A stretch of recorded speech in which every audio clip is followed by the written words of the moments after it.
Hello friends and welcome back to my channel. Today I want to talk about the Holo Taco's No Place Like Chrome collection. I know it's been released quite some time now, but if you've been debating on whether or not to buy this collection, I have a little pointers for you. So these are still up for grabs at a retail price of $14 USD, but the base coat being $12 USD. I tried finding the bundle, but I didn't see it on the website at the time of the recording. First things I want to do is talk about some disclaimers about this formula, seeing how tricky it is to kind of play with it.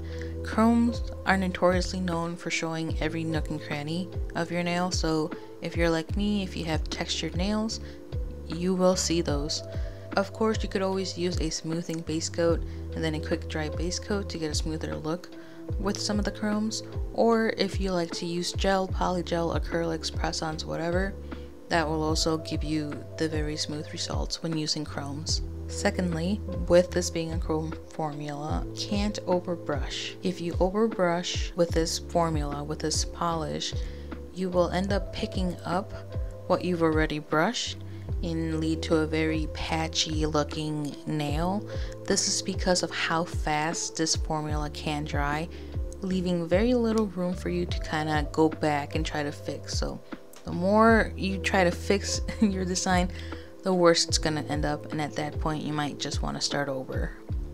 Holo Taco does say to get the maximum shine of these to not wear a top coat. In doing no top coat for these, you are essentially just wearing bare polish with no protection. Meaning, if you go into your pocket to grab your keys, there's a likelihood that those keys might have scratched your polish.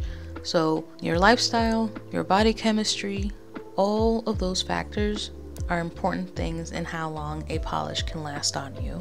So I want to take a moment and talk about the new base coat that Holo Taco released. It's their quick dry base coat. It was designed specifically to be used under the chrome polishes to maximize their purpose, such as reflecting a bit better or going on smoother. It works under other Holo Taco formulas as well, so this is a good choice for those that have different body chemistry. Maybe some other base coats don't work as long for you, or you experience chipping with other base coats. As per any polish, you don't want to overflood the polish on the brush, especially this base coat. I made the error of applying a very thick layer of this base coat and not leaving it to dry long enough. And then after applying the chromes, I started noticing an insane amount of air bubbles. And chromes love to show imperfections, right? So in me already failing in the first step, I was set for failure as a whole in this manicure with this formula.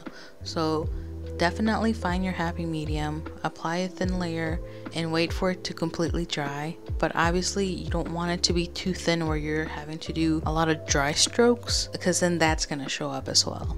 So gotta find that happy medium place. I also do want to play around and see if the other base coats that I have from Holo Taco makes a difference in the application of the chrome polishes. So I will be testing with a long lasting base coat and pilly base coat, since those are the other two that I actually have. Alright, so going in with the long lasting base coat, I'm going to use Iron Violet as the main test subject for all of these base coats, honestly. And so what I'm going to be trying to do here is how it feels applying the chrome polishes on a different base coat versus the quick dry gripping one that they formulated. But with this one, I feel like I went a little heavy handed with the polish. After applying it, I do see my brush strokes a little bit more.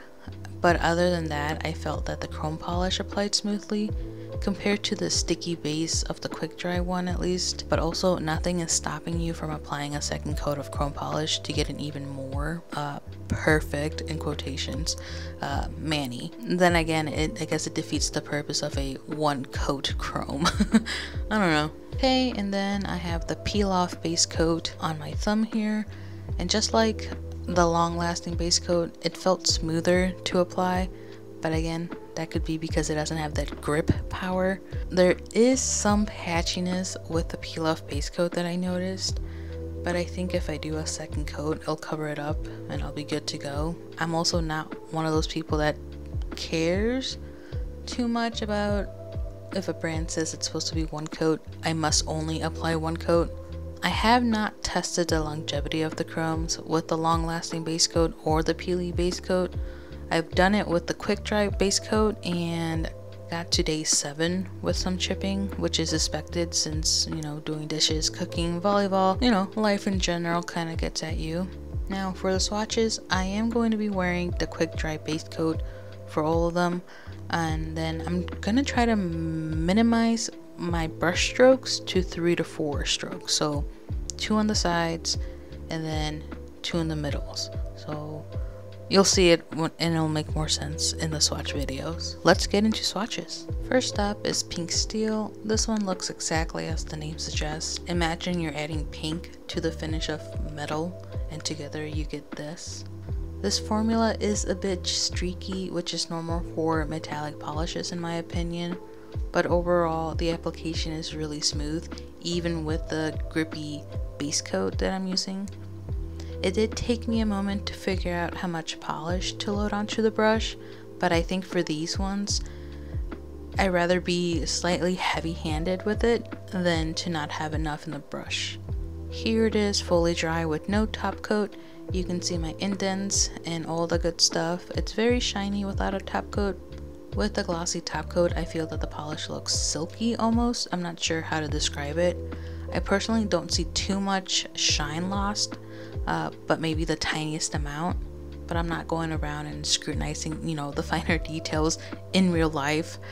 So if you want to wear a top coat with this, go for it. Personally, I don't see enough of a difference to completely say no to top coat. So here it is in matte top coat.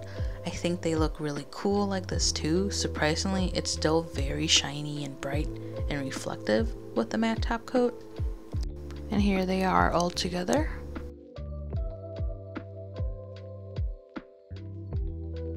Up next we have Trophy Life. This is a very pale gold colored polish, almost brassy like in my opinion. On certain occasions it looks very similar to World's First, like I have to do a double glance to make sure, yes, this has yellow in it and not just silver. Again, the formula is not forgiving with hiccups, as you can see the brush strokes here, but as it dries down I notice that the strokes aren't really as prominent.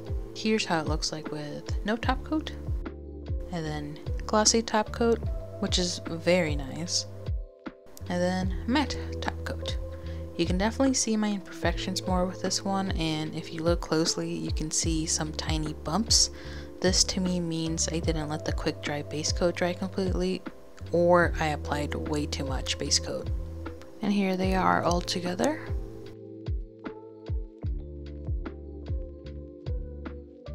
Moving on to aquafoil. This one is so pretty. It definitely captures the aquamarine color very well. Definitely became a favorite of this collection for me. One thing about this one though is when you try to remove it, it gets on you real good. I had a blue tint on my nail and cuticle line for a day or so until it finally got washed away. Like acetone would not penetrate and remove this blue stain for so long, and essentially my finger got really dry. So be cautious of how you remove this blue one. I definitely don't recommend going back and forth with a wipe when you try to remove it. Maybe a peely base coat would be better off with this one, but test and find out. And then here it is with glossy top coat, and oh my gosh, I love it so much more and definitely prefer it with gloss. Like, it's insane. And then lastly, here it is with matte top coat, and this one's a tough one. It looks good matte as well. I'm having a very hard time choosing which finish I prefer, honestly. And here they are all together.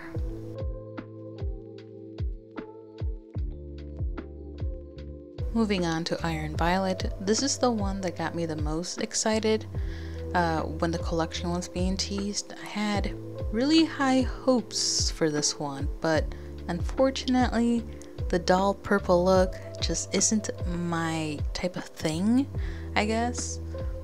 I had definitely had to warm up to this color more than the others, but it's still very pretty. Here it is with glossy top coat, which I definitely prefer glossy. I love that silky look that it gives. And then matte top coat. And here they are all together.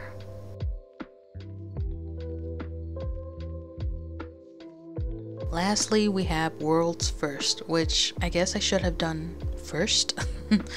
Chris named it World's First as a jab on a polish in quotation mark because it's questionable that a company named / claimed as the world's first mirror polish finish, but the logistics and the methodology on how the polish got made are very questionable. It's very much a you had to be there moment, or in this case, if you go back and watch one of Simply's old videos, you'll understand the joke. And then here it is with glossy top coat, which I definitely think it's much more shinier, seeing how silver itself is very shiny already.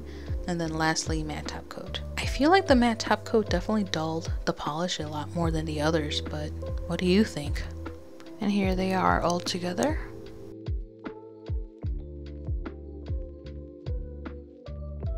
And with that, that's the end of our little swatch and chill.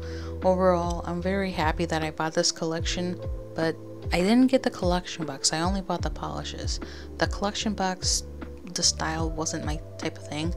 I have done nail art with the chrome polishes, and I posted the design on my Instagram, and I'll put a link to the design on the description box, so go check that out if you're interested. These have become my go-to for a super quick manicure on the absolute last minute. For example, like my friends and I, we were going to go get hot pot, but I had bare nails and I didn't want bare nails, so I did the quick dry base coat, put one coat of each polish to have a skittle mani going on, and like within 10 to 15 minutes I was good to go. It's crazy how fast these chromes dry, and I freaking love them for that. If you are debating on whether or not to buy the chrome polishes, definitely think about a couple of things for a moment and see if they're the right fit for you. Like, one, are you okay in losing the tiniest amount of shine in order to put a glossy top coat on and essentially prolong the wear of the polish? Are you okay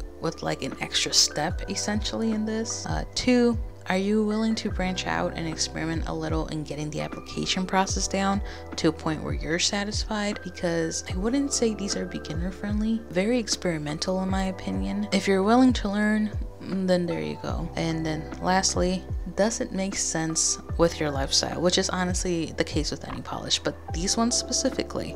Like, do you get annoyed when your polish starts to chip on day 3? If the answer is yes, then I would say go back to the workflow here and ask yourself the first question again. Are you okay with putting top coat in order for your polish not to chip on the 3rd day, you know? But anyway, that's it for me. I hope you found this video helpful, and if you have any more questions about the chromes, let me know in the comments. Don't forget to subscribe and follow me on my other social media, link down below. And thanks so much for hanging out with me. I'll see you next time. Bye!